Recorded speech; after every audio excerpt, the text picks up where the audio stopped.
The fluorescent lights hummed their usual corporate funeral dirge as Sarah Chen stared at the pregnancy test in her trembling hands, 2 pink lines, clear as day, clear as the career suicide she was about to commit. She pressed her back against the cold tile wall of the executive bathroom on the 42nd floor of Morrison & Associates, the investment firm where she'd clawed her way up from junior analyst to senior partner in just 8 years. Outside, Manhattan stretched endlessly through floor-to-ceiling windows. But right now, her world had shrunk to the size of a plastic stick that would change everything. Sarah, the voice of her assistant, Marcus, echoed from her office next door. The quarterly review meeting starts in 5 minutes. Mr. Morrison wants to see you first. Of course he does. Richard Morrison III DIC to his golf buddies. Mr. Morrison, to everyone who actually worked for a living, had been riding her harder than usual lately, ever since she'd landed the Yamamoto account, the biggest client acquisition in the firm's history. He'd been looking for ways to remind her who was really in charge. She slipped the test into her purse and smoothed her charcoal blazer. In the mirror, she looked the same as always, sharp bob haircut, minimal makeup, the kind of professional polish that said she belonged in rooms full of men in expensive suits. But everything had changed in the span of 30 seconds. The corner office felt smaller today, probably because Morrison had positioned himself behind his massive mahogany desk like a king holding court. At 62, he still had the arrogant bearing of the Ivy League quarterback he'd once been, though his hairline had retreated and his waistline had expanded considerably. Chen, he didn't look up from his tablet, closed the door. She did, then took the seat across from him, without being invited. 8 years of working here had taught her that showing weakness was like bleeding in shark-infested waters. The Yamamoto presentation is next week, Morrison said, finally looking up. His pale blue eyes were cold as January in Connecticut. I've decided to have Peterson present it instead. The words hit her like a physical blow. Excuse me, Jim Peterson. He's got more experience with international clients. Sarah's jaw tightened. I landed Yamamoto. I've been working on this account for 6 months. Peterson's never even met Yamamoto-san. Morrison leaned back in his leather chair, a slight smile playing at his lips. That's not really your decision to make, is it? You're talented, Chen, but you lack the gravitas our biggest clients expect. Peterson understands the cultural nuances better. Cultural nuances, the barely concealed racism, made her stomach turn, but she'd heard variations of this before. She was too young, too female, too Asian, to something for the old boys club that still ran most of Wall Street. My numbers speak for themselves, she said evenly. I've brought in more new business than anyone else in the firm for 3 consecutive years. Numbers aren't everything. Morrison stood and walked to his window, hands clasped behind his back. Leadership is about more than spreadsheets. It's about commanding respect, inspiring confidence, the kind of presence that comes naturally to some people. And not to others like me, she thought. The subtext was so obvious it might as well have been written in neon.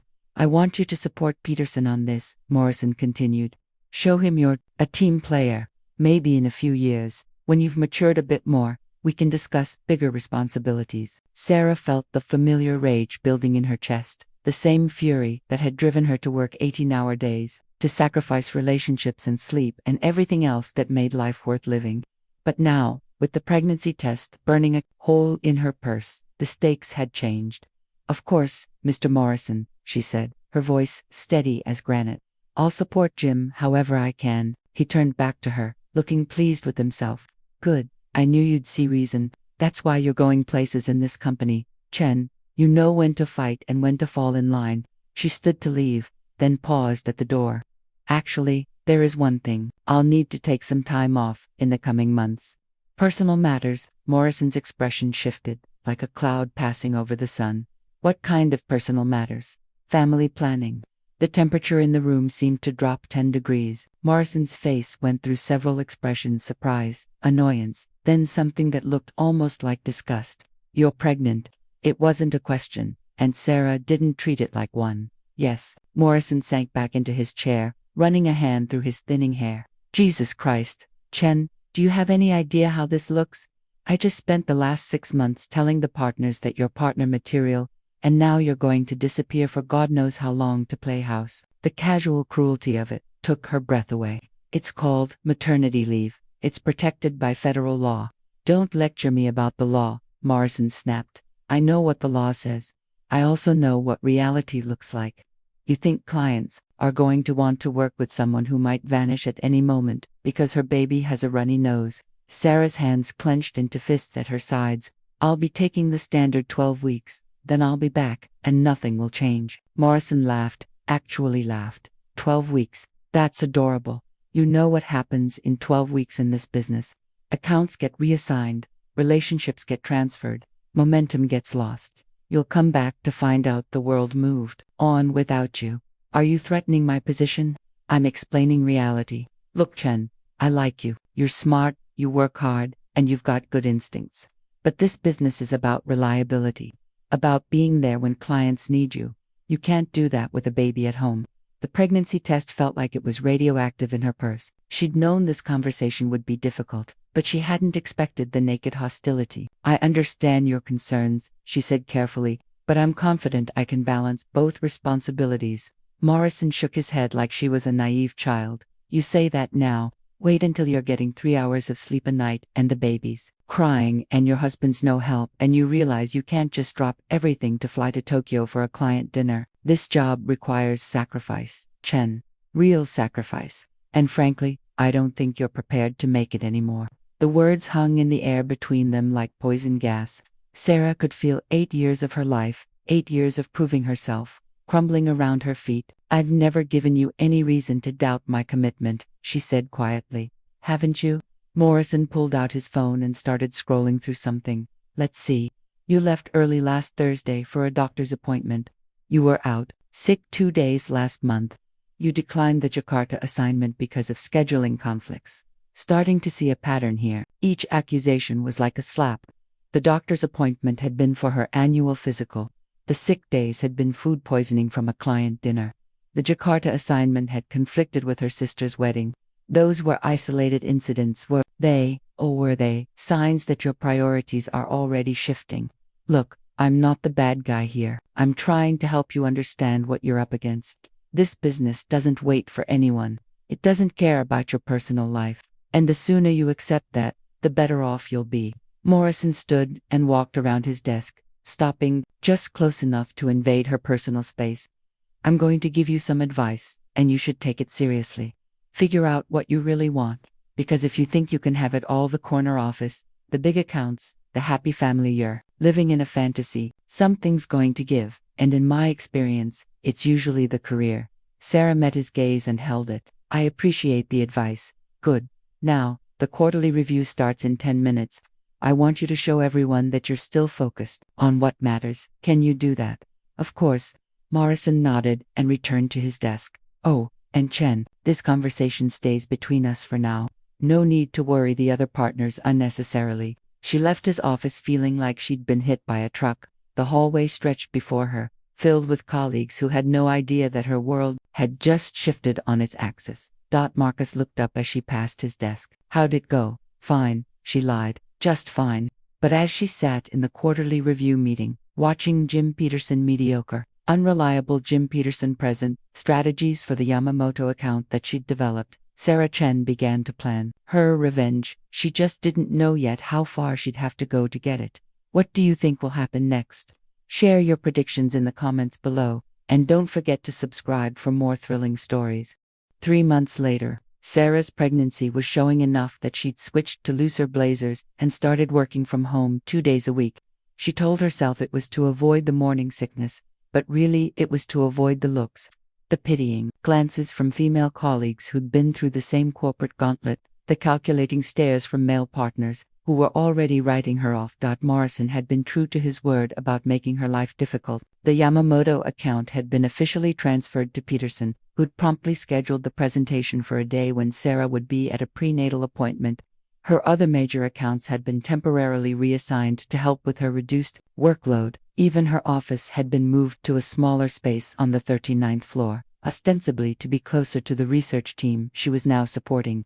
But Sarah Chen hadn't clawed her way to the top by giving up at the first sign of resistance. If Morrison thought pregnancy would make her docile, he was about to learn otherwise. She'd started small. A few casual conversations with junior employees about their experiences with management. A lunch here and there with competitors who might be interested in Morrison's client list. Nothing that could be traced back to her, nothing that violated her employment contract. Just the kind of networking that ambitious professionals did every day. It was during one of these innocent lunches that she met David Park. Dota was an investigative reporter for the Financial Tribune, the kind of hungry journalist who'd built his career exposing corruption in high finance. He was also someone Sarah had gone to business school with, though they'd never been close. When he'd reached out about meeting for coffee, she'd assumed he was working on a story about the investment industry in general. She'd been wrong. So, David said, stirring sugar into his cappuccino at the upscale cafe in Midtown, "Congratulations on the pregnancy. How's Morrison treating you?" The question was casual, but something in his tone made Sarah's antenna go up. "Fine. Why?" David smiled. "Come on, Sarah. We both know Morrison's reputation. The man's a dinosaur. I'm surprised he hasn't tried to push you out already." "What makes you think he's trying to push me out?" "Because I've been investigating Morrison and Associates for the past 6 months. Sexual harassment, discrimination, financial irregularities, the usual suspects. Your name keeps coming up as someone who might have interesting stories to tell." Sarah felt her pulse quicken. "I don't know what you're talking about, really, because from what I hear, you were on track to make managing partner until you got pregnant. Now you're working out of a broom closet and watching your accounts get handed to guys who couldn't find their ass with both hands in a map." The accuracy of his assessment was unsettling. "Even if that were true, I wouldn't discuss internal company matters with a reporter." David leaned forward, his expression suddenly serious. "What if I told you Morrison's been doing this for years, pushing out women who get pregnant, minorities who get too successful, anyone who threatens the old boys network? What if I told you there's a pattern going back decades?" "I'd say that sounds like a very serious accusation that would require substantial proof." "It would, the kind of proof that requires people with inside access to step forward." David reached into his jacket and pulled out a manila folder. "Take a look." Against her better judgment, Sarah opened the folder. Inside were photocopies of documents, emails, and what looked like financial records. Her breath caught as she recognized several names, women who'd left the firm over the years, always just before they would have been up for major promotions. "Jennifer Walsh," David said, pointing to one of the documents, "left in 2019, right after she landed the Petrosky account. Officially, it was for family reasons, but the paperwork shows Morrison had been documenting every sick day, every family emergency, building a case that she was unreliable." Sarah's eyes scanned the documents. They showed a pattern of harassment disguised as performance management, a systematic campaign to undermine female employees who got too successful or too inconvenient. "Rebecca Martinez," David continued, 2018, she was 8 months pregnant when Morrison started the process to have her terminated for performance issues. She ended up taking a severance package rather than fight it. "How did you get these sources?" "People who were tired of watching Morrison destroy careers while he played golf and took 3-hour lunches. People who want to see justice done." Sarah closed the folder and pushed it back across the table. "This is very interesting, but I'm not sure why you're showing it to me." David's smile was knowing. "Because you're next, Sarah, and because you're smart enough to know that fighting this alone isn't going to work. Morrison has the power, the connections, the resources, but he doesn't have the truth on his side. That's where you come in." "What exactly are you asking me to do?" "Help me expose him. You're on the inside. You have access to records and information that could corroborate what I already have. More importantly, you have credibility. You're not some disgruntled former employer, a successful partner who's being destroyed because you dared to get pregnant." Sarah felt a chill run down her spine. "This is about more than just me, isn't it? It's about a system that's been in place for generations. Morrison isn't unique, he's just particularly blatant about it. But he's also vulnerable right now. The SEC's been asking questions about some of his client relationships. The IRS is looking into his expense accounts, and there are whispers that some of his biggest investors are getting nervous about his management style." "You're talking about corporate espionage. I'm talking about journalism. About holding powerful people accountable for their actions. About making sure that what happened to you doesn't happen to the next woman, or the one after that." Sarah's mind was racing. Everything David was saying aligned with her own observations and experiences. She'd seen the pattern herself: women hired, promoted to a certain level, then systematically undermined until they left. She'd thought she was different, that her performance and results would protect her. She'd been naive. What would you need from me? David leaned back, looking satisfied. Access to Morrison's calendar and expense reports. Email communications about personnel decisions. Client files that show the real story behind account transfers. Nothing that would compromise client confidentiality, but enough to show the pattern of discrimination. That's a big ask. If Morrison found out, he won't.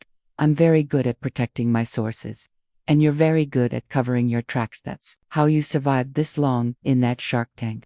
Sarah touched her belly unconsciously. The baby was starting to show, and every day brought new reminders of how precarious her position had become. Just yesterday, Morrison had suggested that she might want to start training her replacement, just in case. I need to think about this, of course. But don't think too long.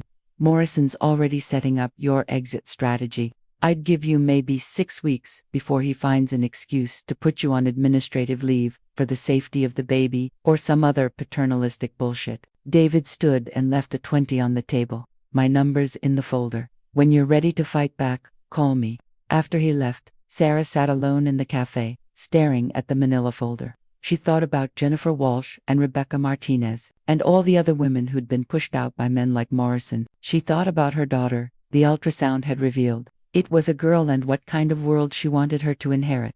Then she opened the folder again and started reading more carefully. By the time she finished, Richard Morrison III had made his biggest mistake. He'd underestimated Sarah Chen. Sarah's home office had been transformed into something resembling a war room. Legal pads covered with notes, printed emails organized by date and topic, a whiteboard with names and connections mapped out like a conspiracy theorist's fever dream. She'd been working on David Park's investigation for 3 weeks now, and what she'd discovered made her stomach turn. Morrison wasn't just a garden-variety sexist boss. He was a predator who'd built an entire system around protecting his behavior and eliminating threats to his power. The pattern was worse than David had described. Over the past decade, 15 women had left Morrison and Associates under suspicious circumstances. Not just pregnant women, anyone who'd gotten too successful, too visible, or too willing to challenge the status quo. The firm had paid out over $2 million in settlements, all covered by carefully worded non-disclosure agreements. But Sarah had found something David didn't know about, something that could bring down more than just Morrison. She was reviewing expense reports when her phone buzzed. A text from an unknown number. We need to meet. Tonight, Pier 17, 9 p.m. Come alone. A friend. Every instinct told her to ignore it. Anonymous meetings at deserted piers were the stuff of bad movies and worse decisions. But she'd been expecting something like this. You didn't dig into the affairs of powerful men without eventually attracting attention. She arrived at Pier 17, 15 minutes early, positioning herself where she could see anyone approaching.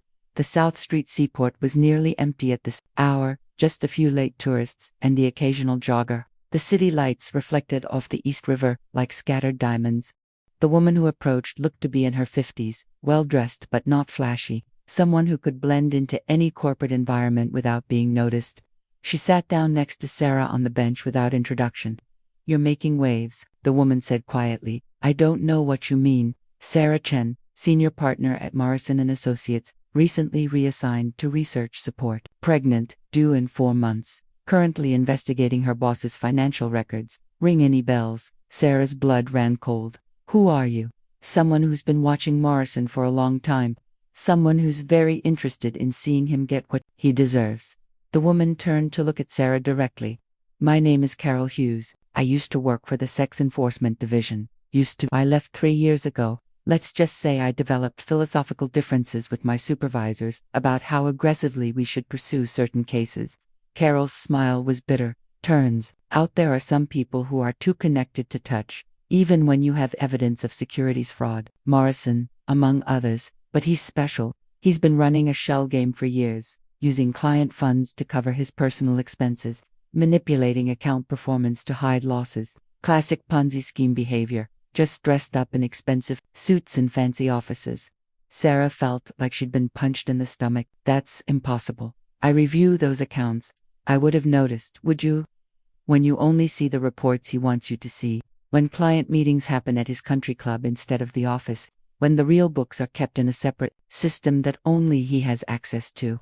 The pieces started falling into place. Morrison's insistence on personally handling certain high-net-worth clients, his frequent business trips that seemed to involve more golf than actual business, the way he'd shut down her attempts to implement new compliance procedures.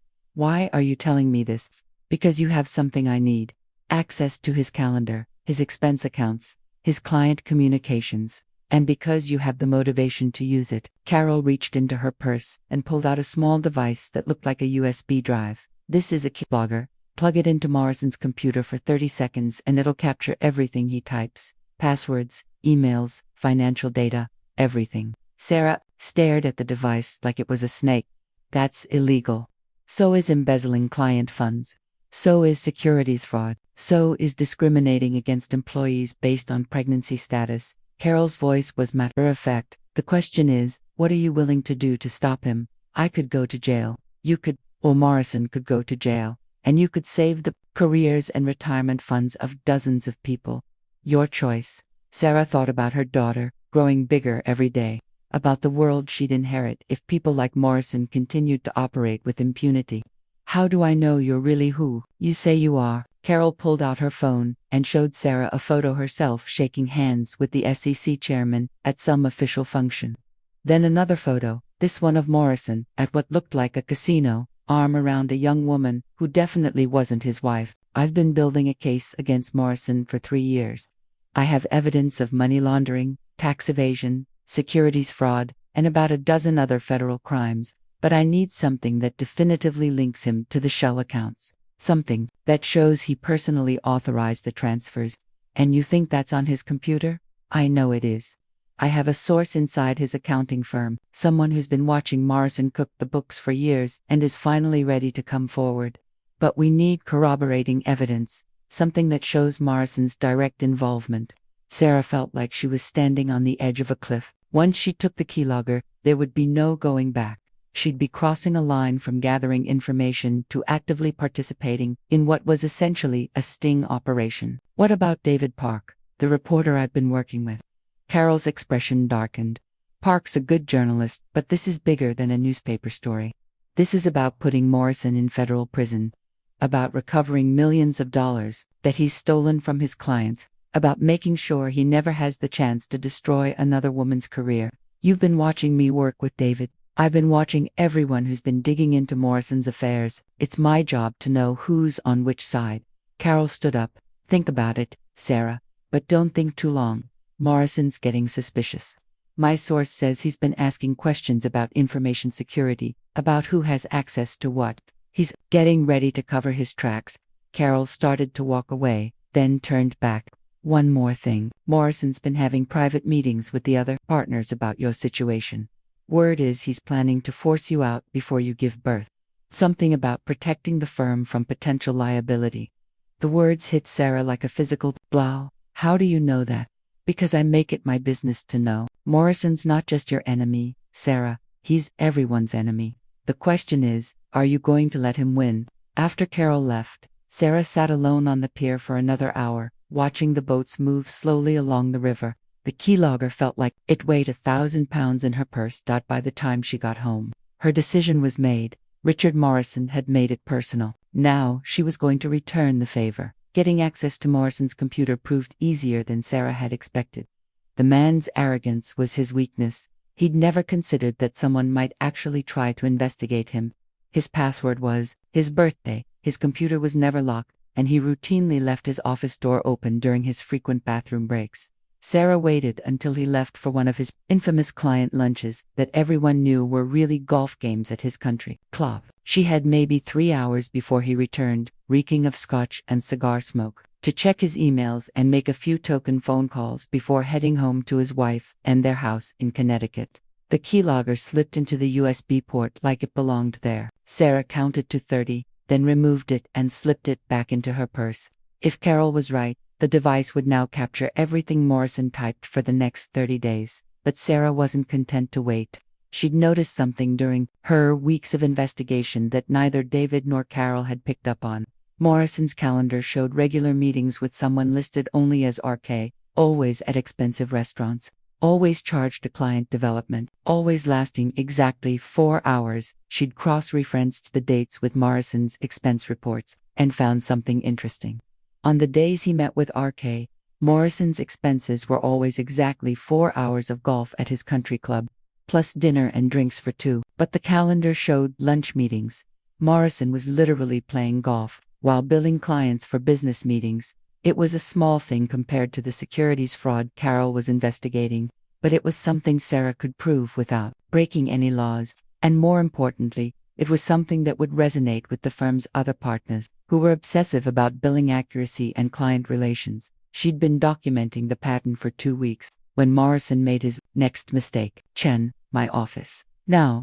Sarah looked up from her computer to find Morrison standing in her doorway, his face flushed with anger. Several of her colleagues looked up from their desks, sensing drama. She followed him to his office, noting that he closed the door and drew the blinds, never a good sign. Sit down. She remained standing. Is there a problem? Morrison walked around his desk but didn't sit. Instead, he leaned against it, trying to use his height advantage to intimidate her. I've been hearing things, Sarah. Disturbing things. What kind of things? Questions about my management style. Inquiries into personnel decisions. Someone's been asking around about women who used to work here. His pale eyes were cold as winter. You wouldn't know anything about that, would you?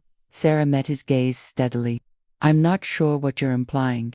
I'm not implying anything. I'm telling you directly that if you're talking to reporters, if you're sharing confidential company information, if you're doing anything that could damage this firm's reputation, there will be consequences. Are you threatening me? More smile was all teeth and no warmth. I'm explaining reality. Again, this firm has excellent lawyers. Sarah, the kind of lawyers who specialize in protecting companies from disgruntled employees who make unfounded accusations. The kind of lawyers who know how to use agreements and non-compete clauses to make sure troublemakers can't find work anywhere in the industry. Sarah felt her pulse quicken, but her voice remained steady. I haven't violated any agreements, haven't you? Morrison opened a folder on his desk. Let's see. You've been working from home more frequently. You've been asking questions about former employees. You've been reviewing files that aren't related to your current assignments. That sounds like industrial espionage to me. That sounds like a senior partner doing her job. Does it? Because it looks to me like someone who's planning to cause trouble. Someone who might be sharing confidential information with outside parties. Morrison closed the folder. Here's what's going to happen. You're going on maternity leave. Early. Effective immediately. I'm not due for another 4 months. Doctor's orders. Stress-related complications. Very common in high-pressure environments. We wouldn't want anything to happen to the baby. The threat was barely veiled. Sarah's hands instinctively moved to protect her stomach. You can't force me to take leave without medical justification, can't I? Dr. Hoffman, at Mount Sinai, is a good friend of mine. I'm sure he'd be happy to examine you and make the appropriate recommendation. For your own safety, of course. Sarah realized she was trapped.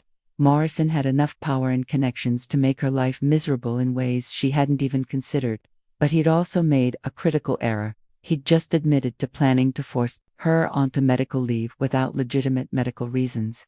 And thanks to the keylogger Carol had given her, every word he typed about this conversation would be captured. I understand, she said quietly. When would you like me to start my leave? Morrison looked surprised by her capitulation. Friday. That gives you the rest of the week to transition your remaining responsibilities. Of course, I'll make sure everything is properly documented. Good. And Sarah, Morrison's voice was almost gentle now, the way predators sounded when they thought they'd won. This is really for the best. You'll be happier at home with the baby. Trust me. She left his office and went straight to the bathroom, where she promptly threw up. Whether it was morning sickness or revulsion, she couldn't tell. That night, she called Carol Hughes. He's forcing me out, Sarah said without preamble. Friday's my last day. Perfect, Carol replied. That gives us exactly what we need. What do you mean? Retaliation. He's terminating you because you're investigating him. That's a federal crime, Sarah. And now we have motive, means, and opportunity all documented. I don't understand.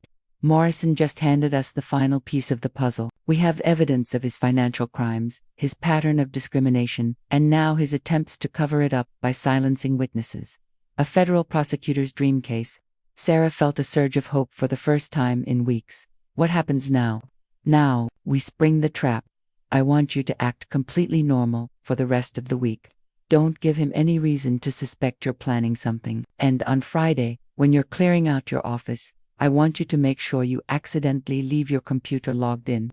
Why? Carol's laugh was like breaking glass. Because that's when we're going to download everything. Every email, every file, every piece of evidence we need to put Morrison away for the next 20 years. What about me? What happens to my career? Your career?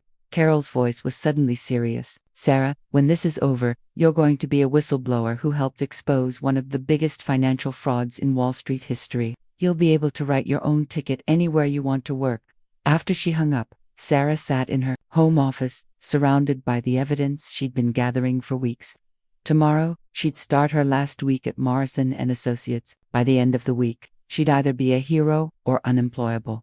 But for the first time since she'd seen those 2 pink lines on the pregnancy test, she felt like she was in control of her own destiny. Richard Morrison had called her lazy for wanting to take maternity leave. He was about to learn just how motivated a lazy woman could be. Sarah's last week at Morrison & Associates felt like walking through a minefield. Every conversation, every email, every interaction was potentially being monitored. Morrison had made it clear that he was watching her.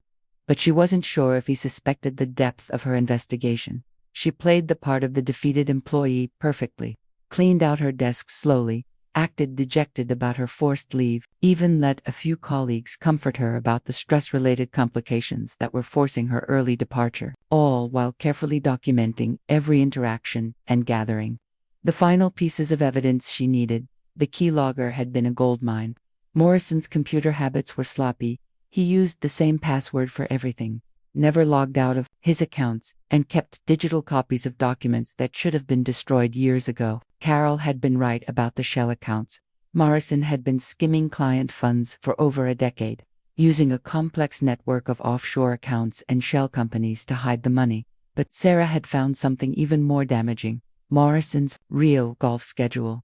While he was billing clients for strategic meetings and business development, Morrison was playing 4-hour rounds at exclusive country clubs, sometimes 3 times a week.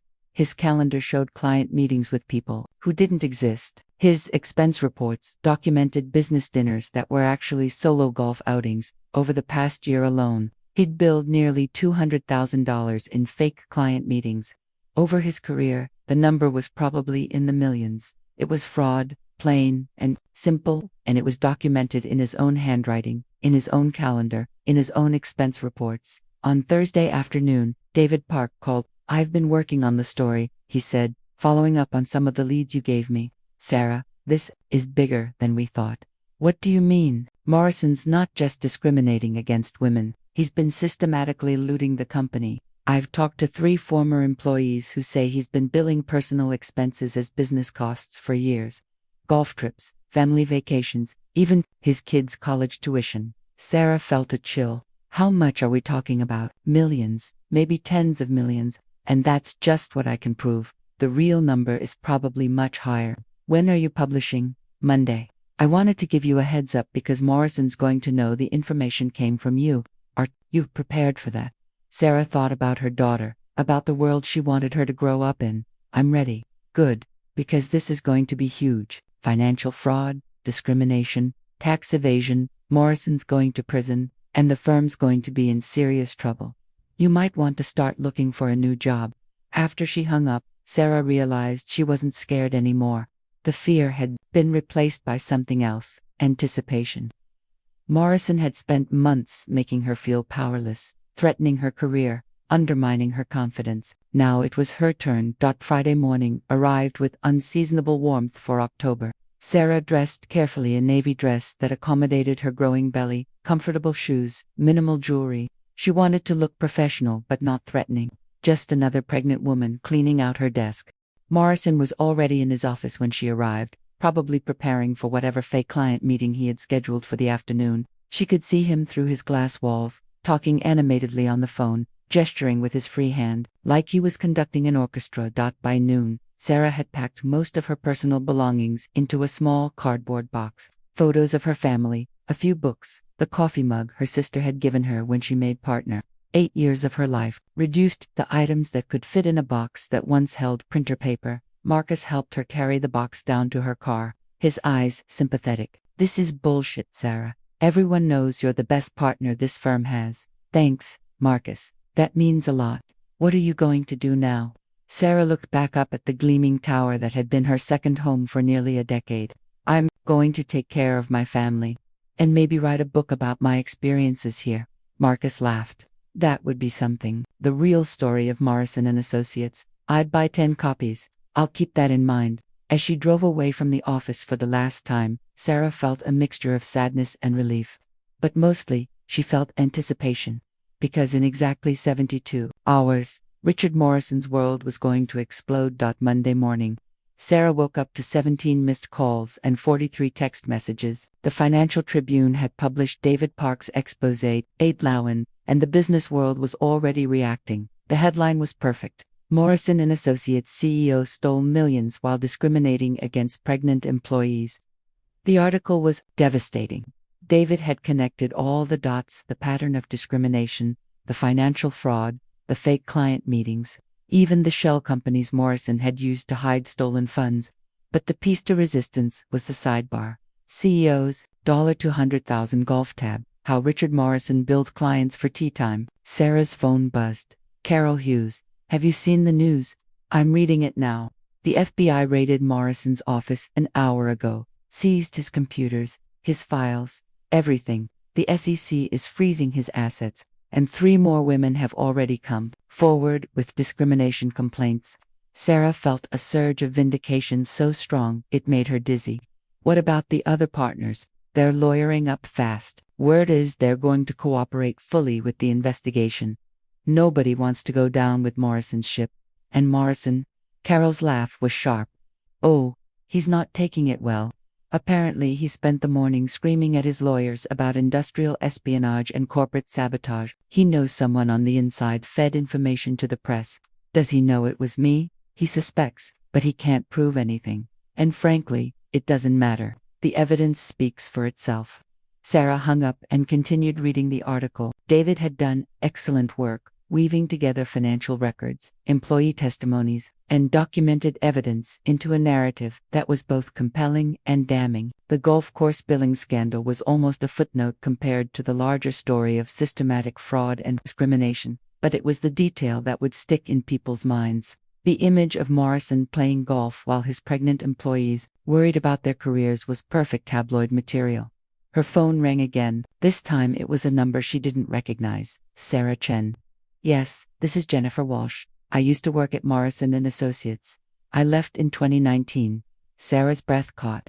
Jennifer was one of the women David had mentioned, one of the documented cases of discrimination. "I wanted to thank you," Jennifer continued. "I've been watching the news all morning. I can't believe someone finally exposed him. I'm sorry about what happened to you." "Don't be sorry. Be proud. You did what I was too scared to do. You fought back." Jennifer's voice was thick with emotion. "I've been contacted by 3 other women this morning. We're all talking about joining a class action lawsuit. Would you be interested in being part of it?" Sarah thought about her daughter, about the example she wanted to set. "Yes, I'd be very interested." By Tuesday, the story had exploded across social media. #MorrisonGate was trending on Twitter. Business news shows were running segments about discrimination in finance. The story had touched a nerve with working mothers everywhere. Sarah's phone hadn't stopped ringing. Job offers, interview requests, speaking opportunities. The career Morrison had tried to destroy was suddenly more valuable than ever. But the best call came Wednesday morning. "Sarah, it's Jim Peterson." She almost hung up. Peterson was Morrison's golden boy, the mediocre man who'd been given her accounts and her presentation. "What do you want, Jim?" "I wanted to apologize and to offer you something." "I'm listening." "The partners are restructuring. Morrison's out, obviously. They're looking for a new managing partner, someone with integrity, someone who can rebuild the firm's reputation." Sarah's heart started racing. "And they want you to come back. Full partnership, increased equity stake, complete control over compliance and human resources. Basically, they want you to clean house and make sure nothing like this ever happens again." Sarah was quiet for a long moment. "What about my maternity leave? Full pay, full benefits, as long as you need. And when you come back, you'll have a corner office, a full support staff, and the authority to fire anyone who doesn't meet your standards, including you." Peterson laughed nervously. "Especially me, if I deserve it. Look, Sarah, I know I wasn't the best choice for the Yamamoto account. Everyone knows you should have kept it. I'm hoping you'll give me a chance to prove I can do better." That afternoon, Sarah met with the remaining partners at the firm. The mood was somber, their reputations were damaged, their business was under federal investigation, and their managing partner was facing decades in prison. "We need someone to lead us through this," said Margaret Winters, the firm's senior partner. "Someone the clients trust, someone the employees respect, someone who can rebuild what Morrison destroyed." "The federal investigation is going to take months," added Thomas Chen, no relation, despite the name. "We need someone who can work with the authorities, ensure full compliance, and maintain our business relationships." "Why me?" Sarah asked. "I'm the whistleblower. I'm the one who brought this whole thing down." "That's exactly why," Margaret replied. "You're the only one here who can't be accused of complicity. You're the only one who had the courage to stand up to Morrison, and you're the only one our clients will trust to clean up this mess." Sarah looked around the conference room at faces that had been familiar for 8 years. Some looked ashamed, others looked desperate. All of them looked like they finally understood that their old way of doing business was over. "I'll want complete autonomy over personnel decisions," she said finally. "Done. And I'll want to implement new policies on discrimination, harassment, and financial oversight, of course, and I'll want Morrison's old office." Margaret smiled for the first time all week. "I think that can be arranged." 6 months later, Sarah Chen stood in the corner office that had once belonged to Richard Morrison, watching her 6-week-old daughter sleep in the portable crib she'd set up by the window. Emma was perfect, healthy, happy, and blissfully unaware that her mother had become something of a legend in the business world. The federal case against Morrison had been swift and decisive. Faced with overwhelming evidence, much of it gathered by Sarah herself, he'd pled guilty to securities fraud, tax evasion, and civil rights violations. The judge had sentenced him to 15 years in federal prison and ordered him to pay $8.7 million in restitution. The civil lawsuit had been even more satisfying. 12 women had joined the class action suit, and Morrison and Associates had settled for $25 million. Sarah's share had been enough to ensure Emma's college education, and then some. But the real victory was what had happened to the firm itself. Under Sarah's leadership, Morrison and Associates had transformed from a toxic boys' club into a model of corporate responsibility. They'd implemented new policies on discrimination and harassment, created a diverse hiring committee, and established a mentorship program for women and minorities. The Yamamoto account, which Jim Peterson had nearly lost through his now thriving under Sarah's direct oversight. The business press had taken notice. Fortune had named Sarah one of their 40 under 40 leaders to watch. Harvard Business Review had published her article on rebuilding corporate culture after scandal, and the Financial Tribune had run a follow-up story titled "How Sarah Chen Turned Corporate Espionage into Corporate Reform." Carol Hughes had been right about one thing: Sarah could now write her own ticket anywhere in the business world. But she'd chosen to stay and rebuild what Morrison had nearly destroyed. Her phone buzzed. A text from David Park. "Lunch tomorrow. Want to discuss the book proposal?" Sarah smiled. The book deal had been David's idea, joint project, about corporate whistleblowing and the price of standing up to powerful men. Several publishers were interested, and the advance would be substantial. But the real reason she'd agreed to write the book was simpler. She wanted Emma to understand someday that her mother hadn't just survived corporate discrimination, she'd fought it and won. Another text came in, this one from an unknown number. "Saw you on CNBC. Wanted to say congratulations. You deserve everything good that's happened to you. Jennifer Walsh?" Sarah looked down at Emma, who was stirring in her sleep. In a few weeks, she'd be walking again, splitting her time between the corner office and the nursery she'd set up at home. She'd be raising her daughter while managing one of the most successful investment firms in the city. Richard Morrison had been wrong about a lot of things, but he'd been especially wrong about one thing. Sarah Chen had never been lazy. She'd been strategic. And strategy, as it turned out, was exactly what it took to bring down a man who thought he was untouchable. 1 year later, Sarah stood at the podium of the Women in Finance annual conference. looking out at an audience of over 500 women. Emma, now 18 months old and full of personality, was in the front row with Sarah's sister, occasionally babbling commentary that made the audience laugh. When I first started at Morrison and Associates, Sarah began, I thought that if I just worked hard enough, if I was just smart enough, if I just proved myself thoroughly enough, I would be accepted as an equal. I thought that excellence would be enough. She paused, looking out at faces that ranged from eager young analysts to seasoned executives. I was wrong. Excellence is never enough when the system is rigged against you. But here's what I learned. When you can't change the system from within, sometimes you have to tear it down and build a new one.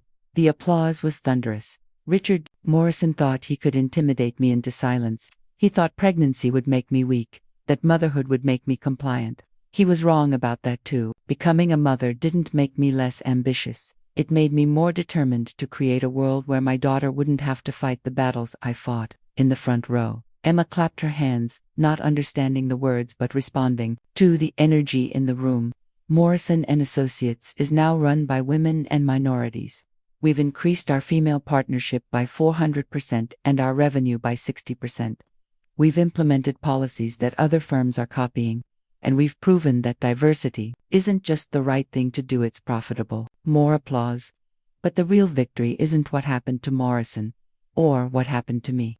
The real victory is that 12 women who were silenced found their voices again. The real victory is that current employees at firms across the country are reading our story and realizing they don't have to accept discrimination as the price of success. Sarah looked down at Emma, who was reaching for her aunt's phone, probably trying to take a selfie.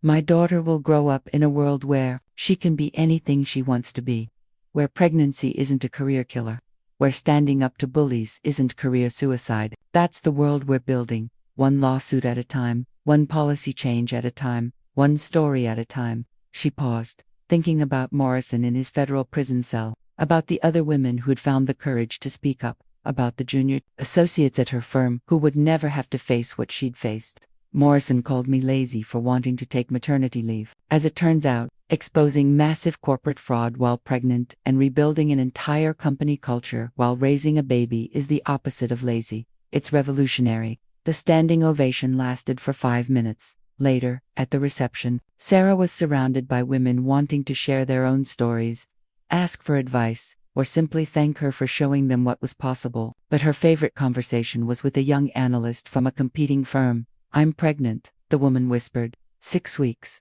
I haven't told anyone at work yet. I'm terrified. Sarah smiled and touched the woman's arm. Don't be. The world has changed. We made sure of it. As she drove home that night, Emma sleeping in her car seat, Sarah thought about the journey that had brought her here. From that moment in the bathroom with the pregnancy test to this moment, driving home from a conference where she'd been celebrated as a hero, Morrison had tried to destroy her because she dared to be successful while female. Instead, he'd created his own worst nightmare, a woman with nothing left to lose and everything to gain from bringing him down. Her phone buzzed with a text from Margaret Winters. Yamamoto wants to increase their investment by 50%. They specifically requested you as their primary contact. Congratulations on another victory. Sarah smiled in the darkness. Morrison had been wrong about so many things, but he'd been especially wrong about one thing. She wasn't just good at her job despite being a woman and a mother. She was good at her job because she was a woman and a mother, because she knew how to multitask, how to plan ahead, how to protect what mattered most while still achieving her goals. And because she'd learned that sometimes the best way to fight the system wasn't to play by its rules, it was to change the rules entirely. Richard Morrison had called her lazy. History would remember her as revolutionary. The Eon D. What did you think of this thrilling journey? Share your favorite moment in the comments below. If you enjoyed this story, please subscribe and hit the notification bell so you never miss our latest tales. What kind of story would you like to hear next?